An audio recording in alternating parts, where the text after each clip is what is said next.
వ్యాప్తి చెందుతుంది అని. గట్టిగా తుమ్మినప్పుడు, గట్టిగా తగ్గినప్పుడు ఈ డ్రాప్లెట్స్ వస్తున్నాయి, జనరల్గా వస్తాయి. మనము 6 feet లేదా 1 meter దూరంలో ఉండాలి సిక్ పర్సన్కి అనేది. Primary thing is social distancing sir.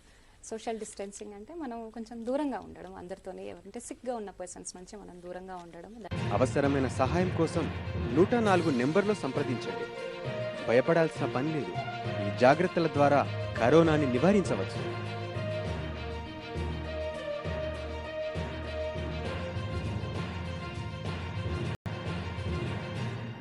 Ambedkar సార్వత్రిక విశ్వవిద్యాలయం అందరికీ ఉన్నత విద్య అందించాలన్నదే యూనివర్సిటీ ఆశయం. జర్నలిజం చేయాలని ఇంట్రెస్ట్ ఉంది కానీ టైం లేదా? ఎంఏ చేయాలని డ్రీమ్ ఉంది కానీ సమయం అనుకూలించడం లేదా?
నమస్కారం.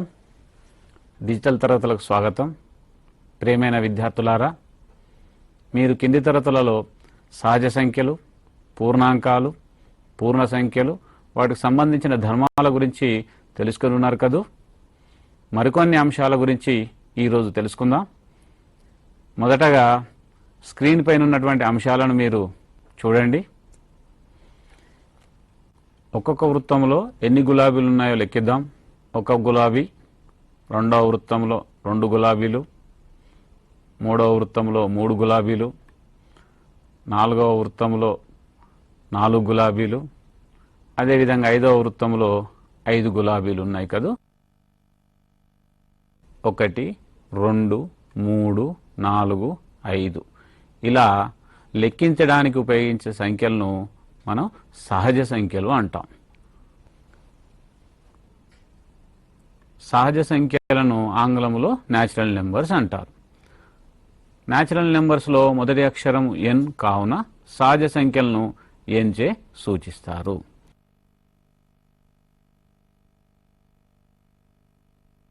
పిల్లలు, ఈ నమూనాను పరిశీలించండి. 1కి 1 కలిపితే దాని తర్వాత సంఖ్య 2 వస్తుంది. 2కు 1 కలిపితే దాని తర్వాత సంఖ్య 3 వస్తుంది. 3కు 1 కలిపితే దాని తర్వాత సంఖ్య 4 వస్తుంది. అదేవిధంగా 4కు 1 కలిపితే దాని తర్వాత సంఖ్య 5 వస్తుంది. ఇదే విధంగా 100కు 1 కలిపితే దాని తర్వాత సంఖ్య 101 వస్తుంది. 1000కి 1 కలిపితే దాని తర్వాత సంఖ్య 1001 వస్తుంది. అదేవిధంగా సహజ సంఖ్యల్లో దాని తర్వాత సహజ సంఖ్య కావాలి అంటే ఆ సహజ సంఖ్యకు 1 కలిపితే వస్తుంది. ఏదైనా ఒక సహజ సంఖ్యకు 1 కలిపితే దాని తర్వాత సహజ సంఖ్య వస్తుందని మనం గమనించాం కదా. ఇప్పుడు ఈ సహజ సంఖ్యలను పరిశీలించండి. 1, 2, 3, 4, 5, అదేవిధంగా 6, 7, 8, 9 ఇలా ఉన్నాయి. మరి ఈ సహజ సంఖ్యల్లో కనిష్ట సహజ సంఖ్య ఇది చెప్పగలరా? మనం లెక్కించడం 1తో ప్రారంభిస్తాం కావున కనిష్ట సహజ సంఖ్య 1. అదేవిధంగా గరిష్ట సహజ సంఖ్య ఏంటో చెప్పగలరా? గరిష్ట సహజ సంఖ్య చెప్పలేం కదూ. ఎందుకు చెప్పలేమో ఒకసారి ఆలోచించండి. ఇంతకుముందే చదువుకున్నాం కదూ. ఏ సహజ సంఖ్యకైనా 1 కలిపితే దాని తర్వాత సహజ సంఖ్య వస్తుంది. అంటే ఎంత పెద్ద సహజ సంఖ్యకైనా 1 కలిపితే దాని తర్వాత సహజ సంఖ్య ఉంటుంది కనుక సహజ సంఖ్యల్లో గరిష్ట సంఖ్యను మనం చెప్పలేము. మరి ఈ సహజ సంఖ్యలను మనం సంఖ్యారేఖపై ఎలా చూపించవచ్చో చూద్దాం. మొదటగా ఒక రేఖను గీయాలి. ఆ రేఖపై సమాన దూరాలలో భాగాలను గుర్తించాలి. ఇలా 1, 2, 3, 4, 5, 6 ఇలా భాగాలను గుర్తించిన తర్వాత 1 నుండి ప్రారంభించి ఆ భాగాలకు మనము సంఖ్యలను ఏర్పాటు చేయాలి. ఇలా సంఖ్యారేఖపై మనం సహజ సంఖ్యలను గుర్తించగలము. తర్వాత స్క్రీన్ పైన బాక్సులను మీరు పరిశీలించండి. ఆ బాక్సులో ఎన్ని బంతులు ఉన్నాయి లెక్కించండి. 5 బంతులు కదూ. 5 బంతులో నుండి ఒక బంతిని తీసివేస్తే 4 బంతులు కనిపిస్తున్నాయి కదా. ఆ 4 బంతుల్లో నుండి మరొక బంతిని తీసివేద్దాం. ఇప్పుడు 3 బంతులు కనిపిస్తున్నాయి కదూ. ఇప్పుడు ఎన్ని బంతులు కనిపిస్తున్నాయి? 2. ఆ రెండిట్లో నుండి కూడా ఒక బంతిని తీసివేద్దాం. పిల్లలు ఇప్పుడు చెప్పండి, ఎన్ని బంతులు మిగిలాయి? 1 బంతి. ఆ 1 బంతిని కూడా తీసివేస్తే మనకు బంతులు ఏమీ లేవు. మరి ఏమీ లేవు అనే విషయాన్ని మనం 0 ద్వారా సూచిస్తాము. ఇప్పుడు గమనించండి, 0, 1, 2, 3, 4, 5 ఇలా సహజ సంఖ్యలకు 0ను చేర్చగా వచ్చే సంఖ్యా సమితిని పూర్ణాంకాల సమితి అంటాము. ఆంగ్లములో పూర్ణాంకాలను హోల్ నెంబర్స్ అంటాం. పూర్ణాంకాలను డబ్ల్యూతో సూచిస్తారు. డబ్ల్యూ ఈజ్ ఈక్వల్ 0, 1, 2, 3, 4, 5, 6 ఇలా మొదలైనటువంటి సంఖ్యలు. ఈ పూర్ణాంకాల్లో కనిష్ట పూర్ణాంకం ఏది? 0తో ప్రారంభమవుతున్నాయి కదా పూర్ణాంకాలు, అందుకే 0 కనిష్ట పూర్ణాంకం అవుతుంది. మరి గనిష్ట పూర్ణాంకం ఏంటి చెప్పండి? చెప్పలేం కదూ. ఎందుకో ఒకసారి ఆలోచించండి. ఇప్పుడు మీరు స్క్రీన్ పైన సహజ సంఖ్యలను పూర్ణాంకాలను రెండింటినీ చూస్తున్నారు కదూ. మరి సహజ సంఖ్యలకు పూర్ణాంకాలకు గల తేడా ఏంటో గుర్తించండి. ఒక సంఖ్య సహజ సంఖ్యలో లేదు, పూర్ణాంకాల్లో ఉంది. మరి సహజ సంఖ్యలకు పూర్ణాంకాలకు మధ్య గల తేడా 0. అది పూర్ణాంకాల్లో ఉంది, సహజ సంఖ్యల్లో లేదు. మరి మనము సంఖ్యారేఖపై ఈ పూర్ణాంకాలను ఎలా గుర్తిస్తారో తెలుసుకుందాం. మొదటగా ఒక రేఖను గీద్దాం. రేఖపై సమాన దూరాలలో భాగాలను గుర్తిద్దాం. 1, 2, 3, 4, 5, 6 ఇలా భాగాలను గుర్తించాలి. గుర్తించిన తర్వాత మొదటగా 0తో ప్రారంభించి కుడివైపు సంఖ్యలను అమర్స్తూ వెళ్ళాలి. 0, 1, 2, 3, 4, 5, 6 ఇలా వరుసగా సంఖ్యారేఖపై మనం సంఖ్యలను అమర్చాలి. పిల్లలు ఈ సంఖ్యారేఖను గమనించండి. సంఖ్యారేఖ పైన ఒక విద్యార్థి మీకు కనిపిస్తున్నాడు కదూ. ఆ విద్యార్థి ఎచ్చట ఉన్నాడు? 0 వద్ద ఉన్నాడు. ఇప్పుడు విద్యార్థి 0 నుండి కుడివైపు 1 యూనిట్ దూరం జరిగాడు. అంటే 0కు కుడివైపున 1 యూనిట్ దూరంలో ఉన్నాడు విద్యార్థి. తర్వాత మరొక యూనిట్ దూరం జరిగి 2 వద్దకు చేరాడు. అంటే విద్యార్థి 0 నుండి కుడివైపు 2 యూనిట్ల దూరంలో ఉన్నాడు. తర్వాత మరొక యూనిట్ జరిగి ఇప్పుడు విద్యార్థి 3 వద్ద ఉన్నాడు. అంటే 0 నుండి 3 యూనిట్ల దూరంలో ఉన్నాడు. ఇప్పుడు విద్యార్థి తిరిగి గతంలో జరిగిన దిశకు వ్యతిరేక దిశలో జరుగుతున్నాడు. ఎక్కడికి వచ్చి చేరాడో చూడండి, 0 వద్దకు వచ్చాడు. 0 నుండి ఎడమ వైపు 1 యూనిట్ దూరం జరిగాడు. అంటే 0 నుండి 1 యూనిట్ దూరంలో ఉన్నాడు. కానీ ఇంతకుముందు కదిలిన దిశకు వ్యతిరేక దిశలో కదిలాడు. కావున ఆ స్థానాన్ని -1 చే సూచిస్తాము. అదేవిధంగా మరొక యూనిట్ దూరం ఎడమ వైపు జరిగాడు. అంటే 0 నుండి ఎడమ వైపు 2 యూనిట్ల దూరంలో ఉన్నాడు. అచట నుండి -3 స్థానానికి కదిలాడు. అంటే 0కు ఎడమ వైపును మనము -1, -2, -3గా సూచిస్తున్నాము. ఇలా 0కు కుడివైపున 1, 2, 3 మొదలగునవి, ఎడమ వైపున -1, -2, -3 మొదలగునవి. ఈ సంఖ్యలను పూర్ణ సంఖ్యలు అంటున్నాము. పూర్ణ సంఖ్యలంటే పూర్ణాంకాలకు వాటి రుణ సంఖ్యలను జత చేయగా ఏర్పడిన సంఖ్యలను పూర్ణ సంఖ్యలు అంటాము. పూర్ణ సంఖ్యలను ఆంగ్లంలో ఇంటీజర్స్ అంటారని తెలుసు కదూ. ఇంటీజర్స్ లో మొదటి అక్షరం ఐ కనుక పూర్ణ సంఖ్యలను ఐతో సూచిస్తాము. అయితే ఈ పూర్ణ సంఖ్యలను మన సంఖ్యారేఖపై ఎలా గుర్తించాలో చూడండి. మొదటగా ఒక రేఖను తీసుకొని దానిపై సమాన భాగాలను గుర్తించాలి. ఆ సమాన భాగాలను మొదటగా 0తో ప్రారంభించాలి. తర్వాత 0 కుడివైపున 1, 2, 3 వరుసగా అమర్చుతూ వెళ్ళాలి. ఆ తర్వాత 0కు ఎడమ వైపున -1, -2, -3 మొదలైన సంఖ్యలను అమర్చుతూ వెళ్ళాలి. ఈ విధంగా సంఖ్యారేఖపై మనం పూర్ణ సంఖ్యలను గుర్తించగలం. మరి సంఖ్యారేఖను పరిశీలించిన తర్వాత కనిష్ట పూర్ణ సంఖ్య ఏదో చెప్పగలరా? చెప్పలేరు కదూ. ఎందుకో ఒకసారి ఆలోచించండి. అదేవిధంగా గరిష్ట పూర్ణ సంఖ్య ఏదో చెప్పగలరా? చెప్పలేరు కదూ. ఎందుకో ఒకసారి ఆలోచించండి. ఈ సంఖ్యారేఖను గమనించండి పిల్లలు.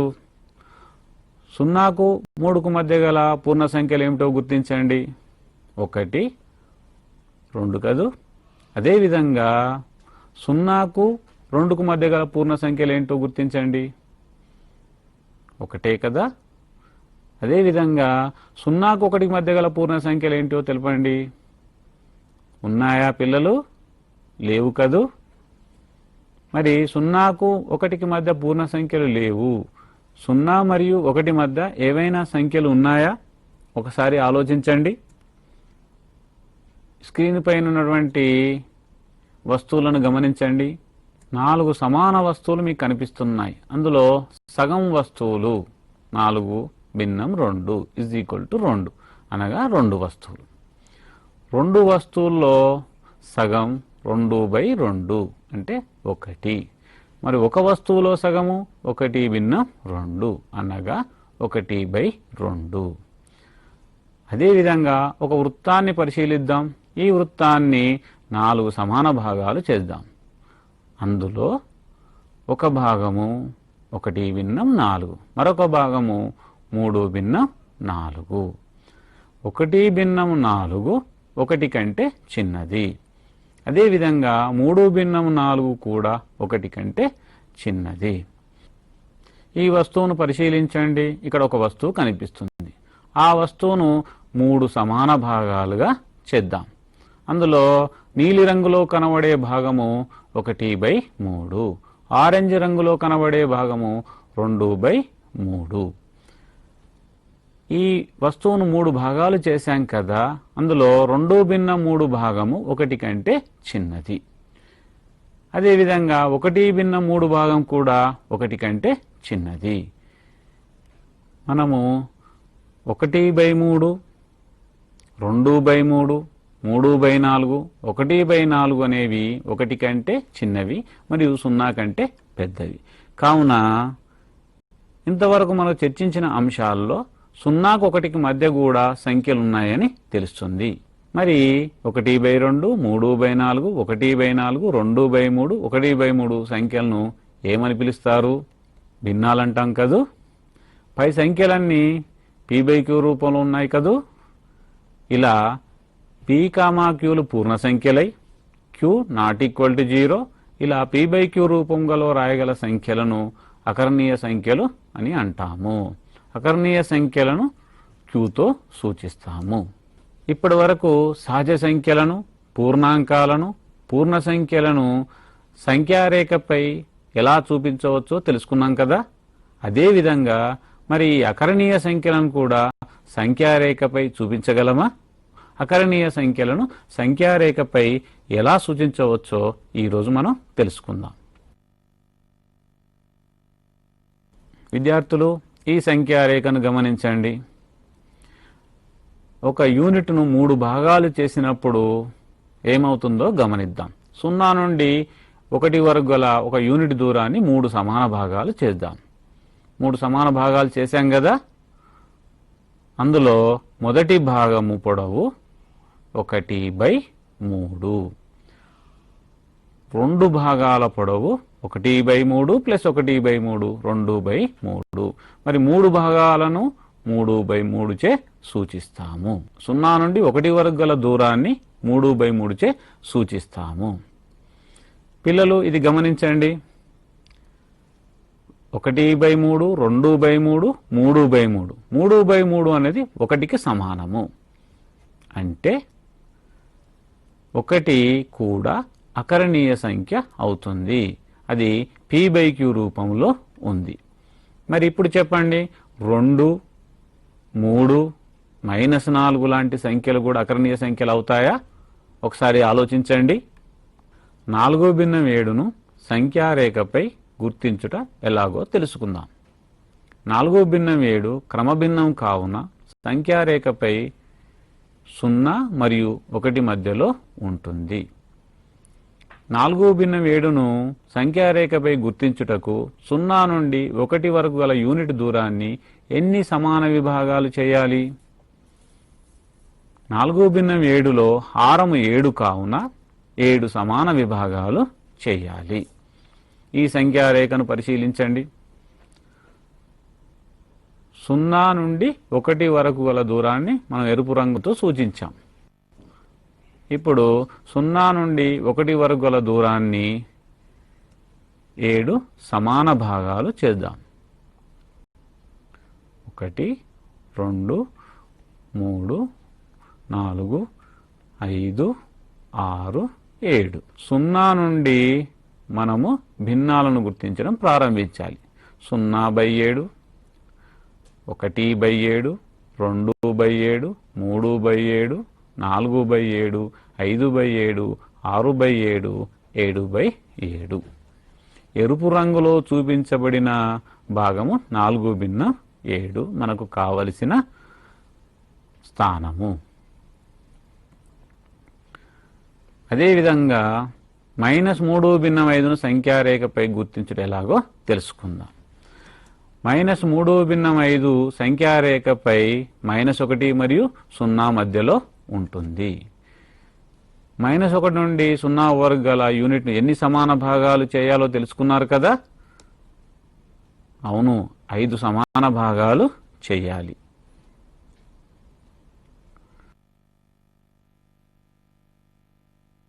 -1 నుండి 0 వరకు గల దూరాన్ని 0 నుండి ప్రారంభించి ఎడమ వైపు 5 సమాన భాగాలు చేస్తున్నాం. 0 నుండి ప్రారంభించి ఎడమ వైపు స్థానాలను గుర్తించాలి. 0/5, -1/5, -2/5, -3/5, -4/5.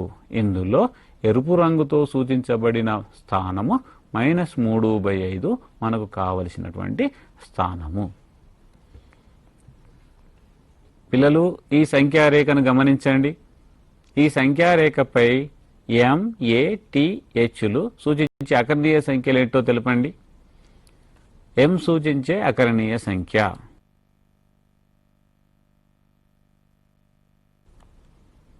A సూచించే అకరణీయ సంఖ్య ఎంత? T సూచించే అకరణీయ సంఖ్య ఎంతో తెలపండి.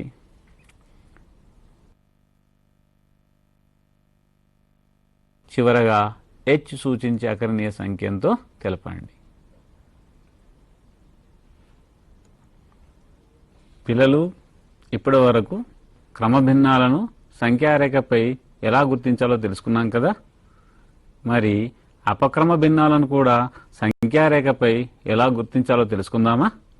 11/6ను సంఖ్యారేఖపై ఎలా గుర్తించాలో తెలుసుకుందాం.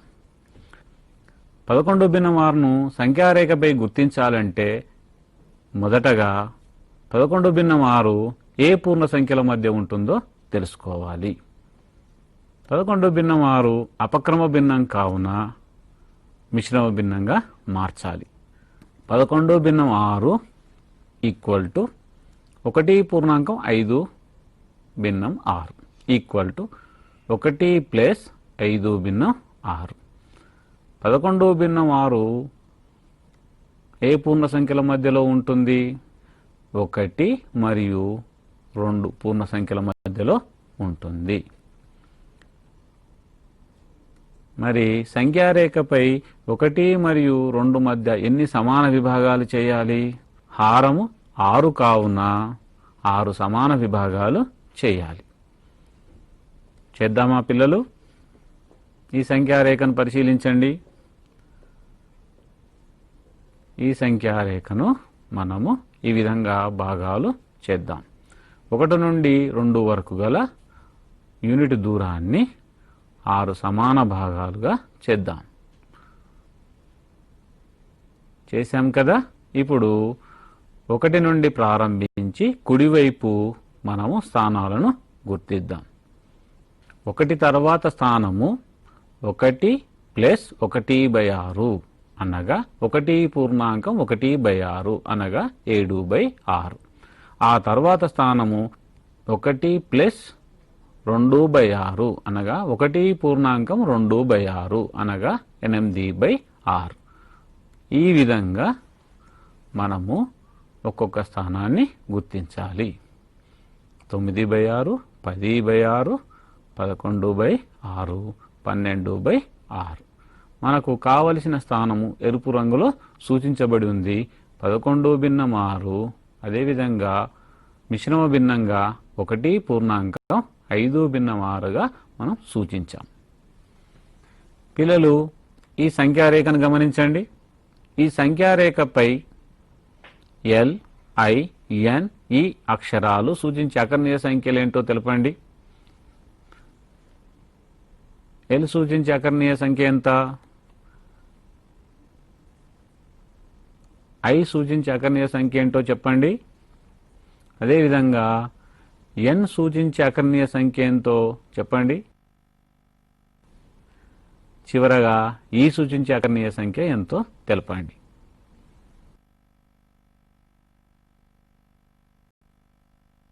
పిల్లలు, ఇప్పటి వరకు లెక్కించే సంఖ్యలను సహజ సంఖ్యలు అంటారని, సహజ సంఖ్యలను ఎంతో సూచిస్తారని, సహజ సంఖ్యలకు 0ను చేర్చగా వచ్చే సంఖ్యలను పూర్ణాంకాలంటారని, పూర్ణాంకాలను W తో సూచిస్తారని, పూర్ణాంకాలకు వాటి రుణ సంఖ్యలను జత చేయగా పూర్ణ సంఖ్యలంటారని, వాటిని I తో సూచిస్తారని తెలుసుకున్నాం కదా. అదేవిధంగా సహజ సంఖ్యలను, పూర్ణాంకాలను, పూర్ణ సంఖ్యలను సంఖ్యారేఖపై ఎలా గుర్తించవచ్చో కూడా తెలుసుకున్నాం. P, Qలు పూర్ణ సంఖ్యలై P ≠ 0, P/Q రూపంలో గల సంఖ్యలను అకర్ణీయ సంఖ్యలు అంటారని కూడా తెలుసుకున్నాం. ఈరోజు మనము సంఖ్యారేఖపై అకర్ణీయ సంఖ్యలను ఎలా గుర్తించాలో కూడా తెలుసుకున్నాం. క్రమభిన్న రూపంలో ఉన్న అకర్ణీయ సంఖ్యలు, అపక్రమ భిన్న రూపంలో ఉన్న అకర్ణీయ సంఖ్యలు కూడా సంఖ్యారేఖపై ఎలా గుర్తించవచ్చో మనం ఈరోజు నేర్చుకున్నాం. ఇప్పటి వరకు నేర్చుకున్న అంశాల ఆధారంగా కింది సమస్యలను సాధించండి. 28/5 అకర్ణీయ సంఖ్య ఏ పూర్ణ సంఖ్యల మధ్య ఉంటుంది? 15/7ను సంఖ్యారేఖపై గుర్తించండి. -7/10ని సంఖ్యారేఖపై గుర్తించండి. -14/5ను సంఖ్యారేఖపై గుర్తించండి. పిల్లలు, ఈరోజు అకర్ణీయ సంఖ్యలను సంఖ్యారేఖపై ఎలా గుర్తించాలో తెలుసుకున్నారు కదూ. మరొక అంశంతో మళ్ళీ కలుద్దాం. నమస్కారం.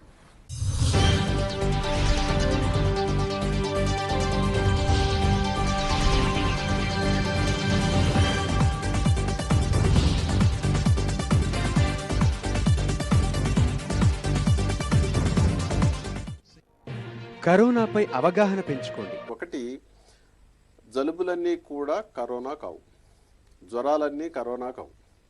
అయితే ఈ కరోనా వ్యాధి వచ్చినటువంటి వ్యాధిగ్రస్తుల దగ్గరికి ఎవరు పోకుండా ఉండటం మంచిది. అందుకోసమే గవర్నమెంట్ వాళ్ళని ఏం చేస్తుందంటే ఐసోలేషన్ వార్డ్స్ అని చెప్పి వాటిలో ప్రత్యేకంగా ఉంచి అక్కడ ట్రీట్మెంట్ ఇస్తుంది. అట్లాగే ఇతర దేశాల నుంచి వచ్చినటువంటి వాళ్ళని కూడా క్వారంటైన్ చేయడం అంటే 14 రోజుల పాటు వాళ్ళందరినీ కూడా ఒక ప్రత్యేకమైనటువంటి ప్రదేశంలో ఉంచి అక్కడ వాళ్ళ యొక్క బ్లడ్ శాంపుల్స్ తీసుకొని వాళ్ళకి అన్ని పరీక్షలు నిర్వహించిన తర్వాత కరోనా లేదు అన్న తర్వాత మాత్రం వాళ్ళని బయటికి పంపిస్తున్నారు.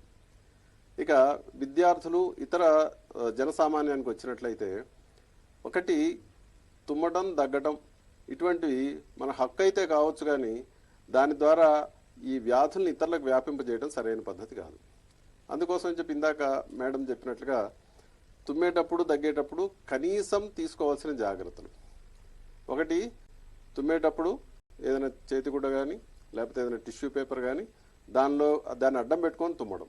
ఒకవేళ అవి కనుక దగ్గర లేకపోయినట్లయితే మోచేది అడ్డం పెట్టుకొని తుమ్మడం. దీనివల్ల వైరస్ ఇతరులకు ఎక్కువగా వ్యాప్తి చెందకుండా ఉంటుంది. అట్లాగే మనం ఇవాళ పబ్లిక్ ప్లేసెస్లోకి వెళ్తున్నాం. పబ్లిక్ ప్లేసెస్ అంటే సినిమా కావచ్చు, ఆడుకోవడానికి కావచ్చు, అట్లాగే బర్త్డే పార్టీలు కావచ్చు, పెళ్ళిళ్ళు కావచ్చు, ఇటువంటివన్నీ కూడా ఎక్కువ రద్దీగా జనం సమ్మర్దం ఉండేటువంటి ప్రదేశాలు, మాల్స్కి వెళ్ళడం కానీ ఇటువంటి వెళ్ళడం వల్ల మనకు తెలియకుండానే అక్కడ రకరకాలైనటువంటి వస్తువులను పట్టుకున్న తర్వాత మన స్పృహలో మనం తెలియకుండా దాన్ని కళ్ళకు తగిలించుకోవడం, ముక్కుకు తగిలించుకోవడం, చిన్నపిల్లలు అయితే వాటి నోట్లో పెట్టుకోవడం, వీటి వల్ల ఈ వైరస్ త్వరగా వ్యాప్తి చెందుతుంది. కాబట్టి బయటికి వెళ్ళినప్పుడు తప్పనిసరిగా ఒక చిన్న సీసాలో నీళ్లు, ఒక సోపు పెట్టుకొని బయటకు రాగానే కడుక్కోవడం వల్ల నష్టం లేదు. ఒకవేళ మనకు అవకాశం కనుక్కున్నట్లయితే హ్యాండ్ శానిటైజర్స్, ఆల్కహాల్తో వచ్చినటువంటి హ్యాండ్ శానిటైజర్స్ వాడచ్చు. అలాగే మనం ఇంటికి రాగానే మనం తలుపు తీసేటువంటి డోర్ నాబ్స్ కానివ్వండి, కాలింగ్ బెల్ కానివ్వండి, అట్లాగే మన చెప్పులు, లోపలికి వెళ్ళిన తర్వాత మనం వాడేటువంటి బట్టలు, బ్యాగ్స్, ఇటువంటి వాటన్నిటిని కూడా తప్పనిసరిగా సబ్బు నీళ్లతోటి కడగాలి. బట్టలు కూడా ఏ రోజు వాడిన బట్టలు ఆ రోజే ఉతికేసుకోవాలి. ఇక పిల్లల విషయానికి వచ్చినట్లయితే 14 రోజులు సెలవులు ఇచ్చారు, మేము పోయి గేమ్స్ ఆడుకుంటాం, ఇంకోటి ఆడుకుంటాం, ఈ బయట ఎక్కడో తిరిగి వస్తాం అనేటువంటి దానికోసం ఇవి సెలవులు కావు అని చెప్తున్నారు. మరి సెలవులు కాబట్టి ఇవేంటి? 14 రోజులు ఎట్లా అయితే బయట నుంచి వచ్చిన వాళ్ళని క్వారంటైన్లో పెడుతున్నామో మనల్ని కూడా ఎవరికి వాళ్ళం, ఎవరి ఇంట్లో వాళ్ళు క్వారంటైన్ అనుకుందాం. కాసేపు ఒక 14 రోజులు బయట తిరగండి, వీలైనంత వరకు. బయట తిరగకపోవడం వల్ల మనల్ని మనం కాపాడుకోవటం, అట్లాగే ఒకవేళ మనకు కనుక ఇది కనుక వచ్చినట్లయితే వేరే వాళ్ళకి ఈ వ్యాధిని వ్యాప్తి చేయకుండా కూడా ఉంటాం. అంటే 2 రకాలైనటువంటి ఒకేసారి. ఇకపోతే ప్రభుత్వం ఎప్పటికప్పుడు మనకు రకరకాలైనటువంటి సూచనలు, సలహాలు వైద్య విభాగం నుంచి అందిస్తోంది. ఆ సూచనలను తప్పనిసరిగా పాటిద్దాం. అట్లాగే చాలామంది సెలబ్రిటీస్ వీటికి సంబంధించి రకరకాలైనటువంటి అడ్వర్టైజ్మెంట్స్ లాగా సోషల్ మీడియాలో, అలాగే టీవీల్లో, వార్తాపత్రికల్లో వాళ్ళు అడ్వర్టైజ్మెంట్స్ ఇస్తున్నారు. ప్రజల్ని ఈ విషయంలో అప్రమత్తులు చేసేటువంటి ప్రయత్నం చేస్తున్నారు. కాబట్టి వాటిని పాటించడం ద్వారా మనల్ని మనం కాపాడుకోవడమే కాకుండా దేశాన్ని కూడా మనం రక్షించిన వాళ్ళం అవుతాం. అవసరమైన సహాయం కోసం 104 నెంబర్లో సంప్రదించండి. భయపడాల్సిన పని లేదు. ఈ జాగ్రత్తల ద్వారా కరోనాని నివారించవచ్చు.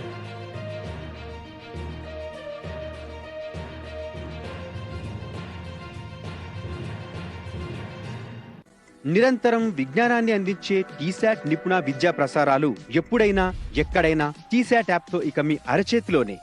టీశాట్ యాప్ను మీ smart phone Android play store నుండి కానీ యాపిల్ స్టోర్ నుండి కానీ ఉచితంగా డౌన్లోడ్ చేసుకోవచ్చు. గూగుల్ ప్లే స్టోర్ లో టీశాట్ టైప్ చేస్తే టీశాట్ లోగోతో యాప్ కనిపిస్తుంది.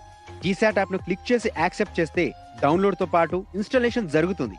తరువాత ఓపెన్ చేస్తే టీశాట్ యాప్ హోమ్ పేజ్ కనిపిస్తుంది. అంతే, టీశాట్ ప్రత్యక్ష ప్రసారాలు మీ ముందు ప్రత్యక్షం. సైన్ అప్ చేసి టీశాట్ అకౌంట్ క్రియేట్ చేసుకుంటే ప్రత్యక్ష ప్రసారాలతో పాటు గతంలో టీశాట్ ప్రసారం చేసిన వీడియో పాఠాలు మరియు టీశాట్ అందించే అదనపు సమాచారం ఉచితంగా వీక్షించే సదుపాయం.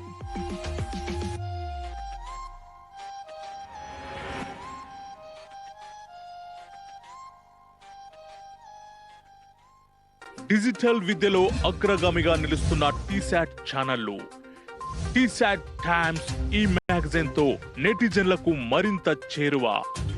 వారం పాటు టీశాట్ ఛానళ్లలో ప్రసారమైన కార్యక్రమాల విశేషాలు, వాటి వీడియో లింకులు, విద్య, పోటీ పరీక్షలు, ఉద్యోగాలు, అడ్మిషన్లు, కరెంట్ అఫైర్స్, ఆరోగ్యం, వ్యవసాయం, పశుపోషణ, మహిళలు, పిల్లల సంక్షేమం, చట్టాలు, తేదీలు, ప్రాముఖ్యతలు, సంస్కృతి వంటి పలు రంగాల సమాచార విశేషాలు మొబైల్, టాబ్లెట్, ల్యాప్టాప్ లాంటి డిజిటల్ సాధనాల ద్వారా టీశాట్ టైమ్స్ చదవవచ్చు, ప్రసారమైన వీడియోలు చూడవచ్చు.